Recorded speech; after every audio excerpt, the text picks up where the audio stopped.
Chairs No Waiting, episode number 602, Mayberry Days Trivia 2020 qualifying round. Two Chairs No Waiting is brought to you each week by the folks over at weaversdepartmentstore.com. Drop by over at Weavers and check out some of the great new Mayberry items they've got. They got a Mayberry patrol car emblem embroidered hat. That's a nice tan hat, nice cap. It's got the Mayberry squad car emblem on it. If you like that, you might want to check out the squad car emblem ornament. It's made out of wood. It's really cool. You can hang it on your tree, and might as well go ahead and get you some stickers as you're going. Head over to weaversdepartmentstore.com and check it out. Two Chairs No Waiting is also brought to you by donations from listeners like you. The executive producer of episode number 602 is Rick Grimsley. Rick Grimsley, he plays Henry Bennett. Henry Bennett. He's our tribute artist for Henry. So thank you, Rick, for sponsoring the podcast episode. We really appreciate it.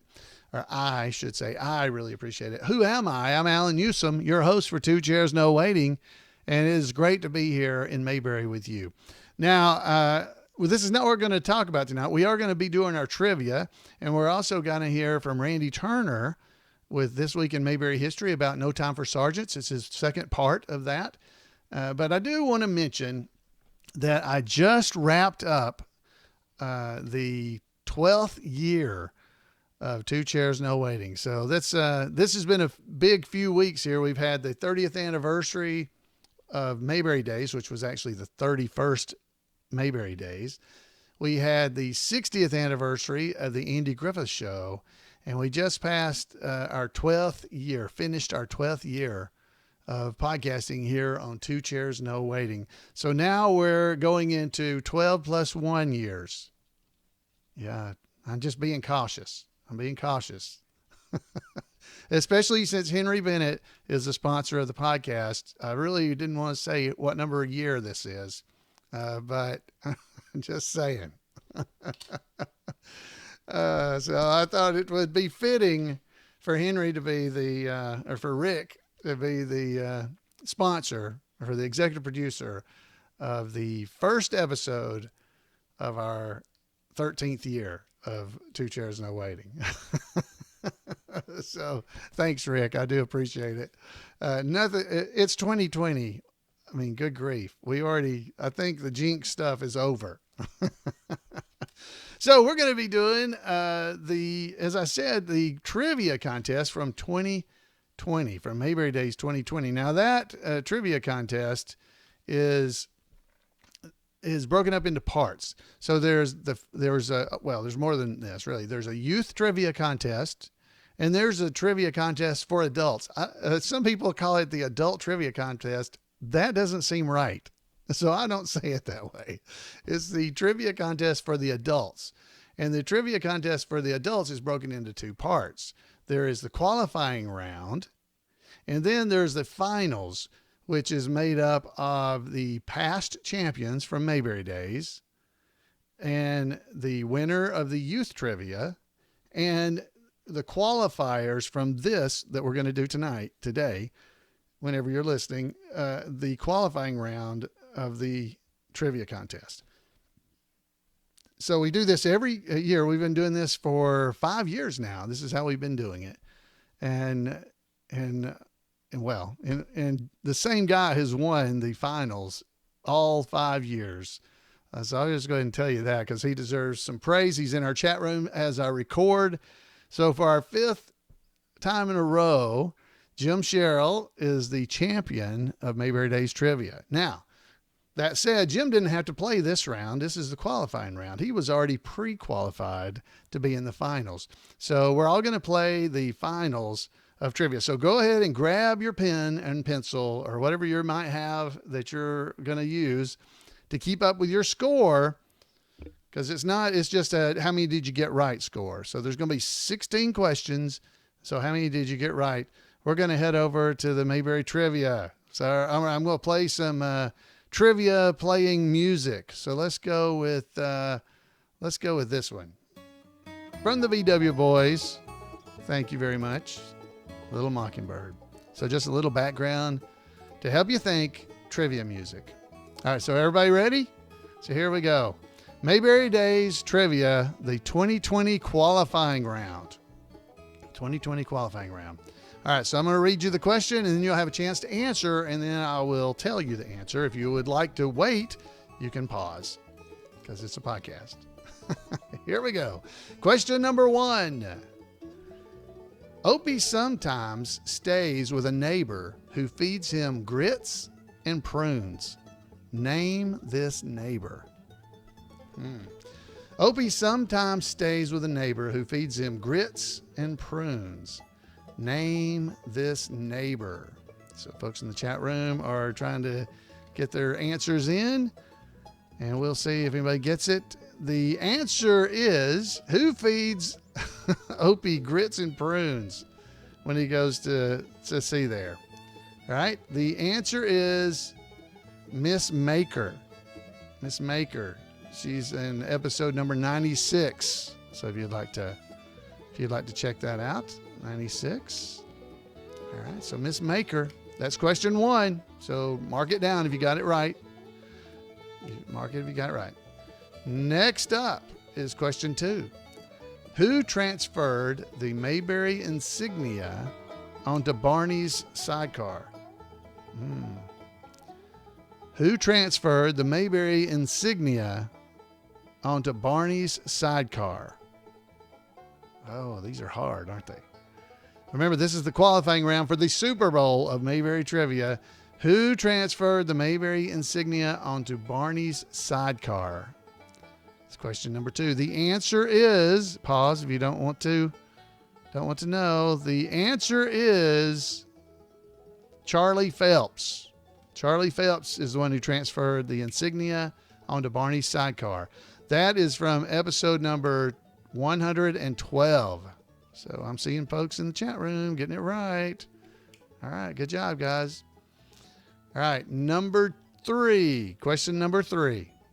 Here we go. Andy states that Charlene is how many years younger than himself? Okay. Andy states that Charlene is how many years younger than himself? All right. These are a little harder because this is the qualifying round to get into it. Okay, so we ask these questions, and people go up and whisper the answer into a judge's ear, and the judge either says yes and gives them a sticker that says that they got it right, or no, and you have to go back. Okay. So Andy states Charlene is how many years younger than himself? The answer is, this is question 3, the answer is 15 years. 15 years younger. That's from episode number 121. So you're going to go and check our answers and make sure we're right. Question number 4. Barney's voice teacher, Eleanor Poultice, also teaches 2 other talents. Name them. Oh, you got to get them both too. Barney's voice teacher, Eleanor Poultice, also teaches 2 other talents. Name them. Got to name them. All right. Here's the answer. Piano and dance. Piano and dance. It's not breathing. No, that's not it. It's from episode number 116.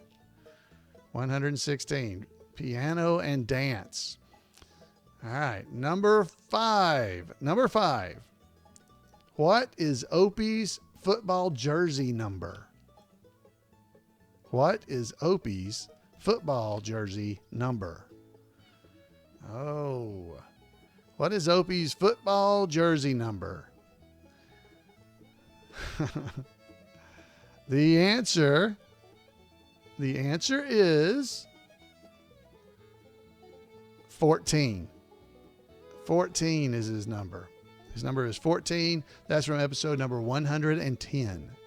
110. I see some folks in the chat room are getting it right. Congratulations to them. All right, number 6. Number 6. Who is working with Helen on the Walker grading manual? Who is working with Helen on the Walker grading manual? Boy, these are hard. This is number 6. Who is working with Helen on the Walker grading manual? All right.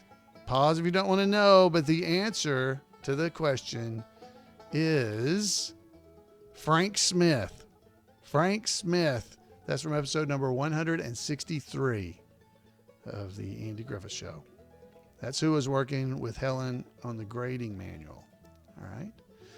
Number seven. Aunt B is hired by a phony print shop on Main Street in Mayberry.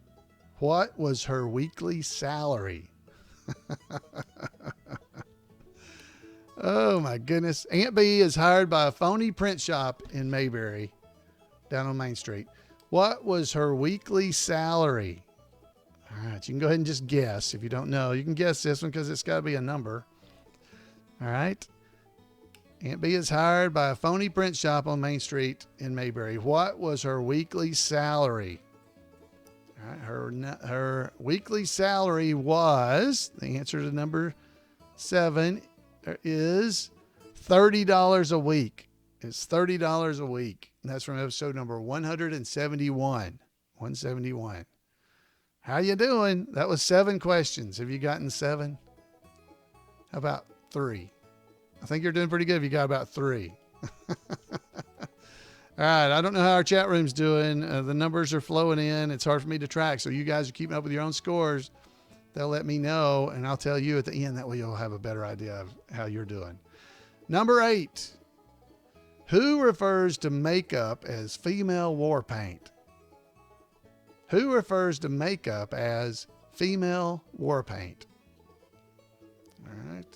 This is somebody who refers to makeup as female war paint. Okay. So the answer to number 8 is Andy. Andy does that. It's episode number 27. So the chat room is behind, so I can see what they're scoring. 4 of 7 is what I think Cody said that they got. So there's folks are doing okay. 3 or 4, that's not bad. All right, Andy was who referred to makeup as female war paint, and that was from episode number 27. Number 9, a handyman named Henry Wheeler stops by, and Aunt B hires him to spray her roses. What did Mr. Wheeler claim to have once owned and operated? Oh, woo, that's a hard one.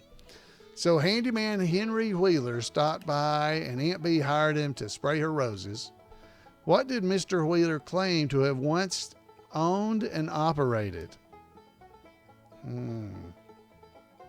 What did he claim to have owned and operated, Mr. Wheeler? All right.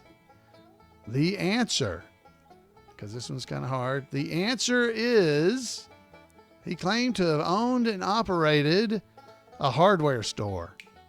A hardware store. That's from episode number 38. 38. It's not a coal mine or the Petticoat Junction Hotel.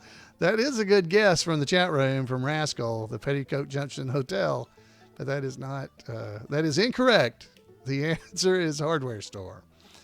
Number 10. Here we go. We're getting close to the end already. Woo. Number 10. Andy once borrowed a sewing machine from whom?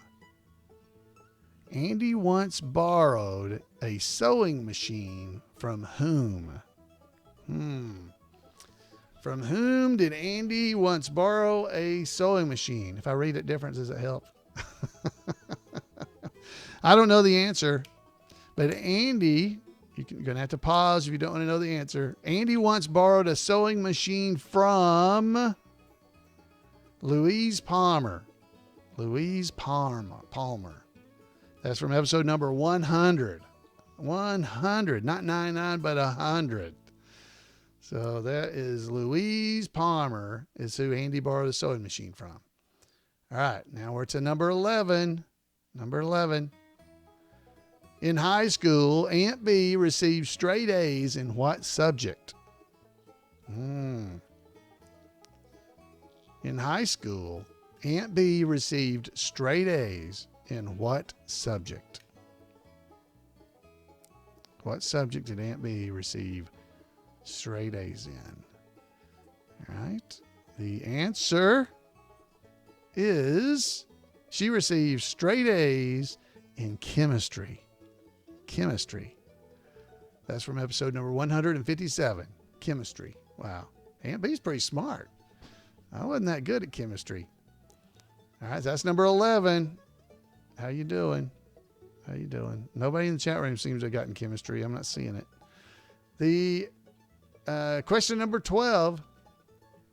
Otis once got gassed and drove his car right through whose rose garden? Otis once got gassed and drove his car right through whose rose garden? Whose rose garden? I didn't remember this one at all. Okay. Otis once got gassed and drove his car right through whose rose garden? He drove his car through the Harper's rose garden. The Harper's. That was in episode number 161. 161. Okay. The Harper's. That's whose rose garden he drove his car through. All right. Number 13. Number 13. We may be getting close to the end here. Number 13. Where did Goober study art? Where did Goober study art? That's a funny question. I just don't. All right. Where did Goober study art? I don't know the answer. I don't know the answer, but Goober, not Gooby, Goober studied art in Bible school. That's where he studied art. That was from episode number 175. So in Bible school, they did art, like macaroni gluing and things like that. So that was good. Yep, they're color episodes. This is an Andy Griffith Show trivia. This is not for the faint of heart. This is not for the faint of heart. You have to know the answers. Doesn't matter. Color episodes are part of the Andy Griffith Show. All right, here we go. Number 14. Number 14. We have many left here. Number 14. Aunt B buys a car that was previously owned by whom? Aunt B buys a car that was previously owned by whom? Let's see how you can do here. Aunt B previously buys a car that was, Aunt B buys a car that was previously owned by, here's the answer, is previously owned by Jed Kuntz. Jed Kuntz. That's right. That's from episode number 180. 180. Jed Kuntz is the one who owned it. Yep, that's where he got it. All right, I think we've got a couple more questions. Here we go. Number 15. Number 15. Jed Kuntz. I'll give, Big Maud, they got it. All right. Number 15. Number 15. Who does Opie claim gets good grades because they're Miss Crump's pet? Who? It should probably be whom. I don't know. Whom does Opie claim gets good grades because they are Miss Crump's pet? Oh, there you go. See who can get this one. I would never get it. Who does Opie claim gets good grades because they are Miss Crump's pet? All right. This is probably a color episode too. The answer is, Barbie Tyler. That's from episode number 103. That's not color, I don't think.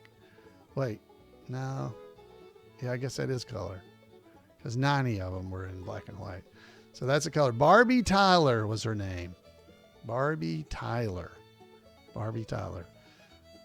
It wasn't Gooby, because that's, I said that earlier. They're saying that in the chat room. Gooby is not the right answer. Barbie Tyler is who Opie claimed got good grades because she was Miss Crump's pet. All right. Here we go. The last question, number 16. You ready? Here it comes. Farmer Jeff Pruitt comes to Mayberry in search of a wife. Jeff tells Andy that his old girlfriend, Bertha, can do 3 things. Okay? she can milk cows, she can call hogs, and name that third thing. What is it? All right. So farmer Jeff Pruitt comes to Mayberry searching for a wife, picking him up on the street corner. Jeff tells Andy that his old girlfriend, Bertha, she can do three things. She can milk cows, she can call hogs, and blank. Name that third thing. What is it? Oh, Jeff Pruitt. Jeff Pruitt said his old girlfriend can do three things: milk cows, call hogs, and here's the final answer. What's that last thing? The last thing is pick tobacco. She can pick tobacco. Emmett in the chat room, he got cutting tobacco. I'll give him that. And it's picking tobacco. That's episode number 45 of the show. All right, guys, that is the qualifying round of Mayberry Days Trivia. Qualifying round. There it was. How did you do? The folks in the chat room are going to start adding up their numbers in a few minutes here and let us know. And I'll try to report back on that. I want to thank Kenneth Junkin, Otis, for putting together these trivia questions for us every year during the trivia contest. So this is our qualifying round. In coming weeks, we'll have an episode going through the finals, the final Super Bowl of Mayberry Trivia finals. We'll do that. All right. So I want to thank Ken for doing that and just pulling together these great questions for us. It's always fun just to play these, and you can see how hard they were. Now this year it was actually raining, so it was raining. So there was a lesser number of folks than normal that played, but I think the qualifiers, if I remember correctly, got 14 and maybe 13 were the numbers they got, right? So 14 and 13. So that's it. So let's see, in the chat room, I'm seeing, we had one person, Cody, I'm seeing 7 of 16. That's not too bad. Several threes, but got 3 right. I told you, if you get 3 or 4 of these right, you're doing pretty good. Honestly, these are always hard. They're always hard questions because they have to be. Lydia got 14. What? Did you get 14 right, Lydia? Good job. So I think 14 was the person who actually qualified got 14 of the 16 questions, I believe. Yeah. So. Oh, they all got 14. No, not number 14. 14 total. Not question 14. They got 14 of 16 correct answers. So there you go. All right. So let's go and hear from Randy Turner with This Week in Mayberry History. I think we're going to hear from him. Randy's being shy there. So let's see if I can get it. Yeah, Randy's not wanting to come play with us. There he is. Welcome to This Week in Mayberry History, a report by special correspondent Randy Turner of the Gomer and Cooper Pyle Comic Book Literary Guild of the Mayberry Historical Society. This week, we continue our discussion of how the 1954 book No Time for Sergeants eventually led to Andy Griffith becoming a better-known national figure. Andy was already known for his comedy monologues. He had recorded the best known of his comedy routines, What It Was Football, on a regional record label. When it proved to be extremely popular in the South, the national record company, Capitol Records, sent a representative to license the record for a national release. That representative was Richard O. Link, who eventually became Andy's manager and business partner. Link arranged for Andy to sign with the William Morris Talent Agency, and quickly Andy was to appear on Ed Sullivan's popular show, which at that time was called Toast of the Town. Sure that Andy would be a success, Sullivan had prearranged for Andy to make a number of additional appearances to share his monologues. However, and as difficult as it is to understand now, Andy performed on Ed Sullivan's popular show and flopped. Sullivan then withdrew his original invitation for additional appearances. William Morris's president, Abe Lastfogel, felt Andy's problem was adjusting his timing as dictated by the audience's reaction. He suggested Andy tour venues throughout the South for a couple of years to hone his skills of live performance. Andy did just that, working steadily between venues for more than a year. While driving, he would listen to the radio. And at some point during his travels, someone gave him a copy of Mac Hyman's 1955 bestseller, No Time for Sergeants. I pointed out last week that one can almost hear Andy's voice when reading the book, which is written in the first person.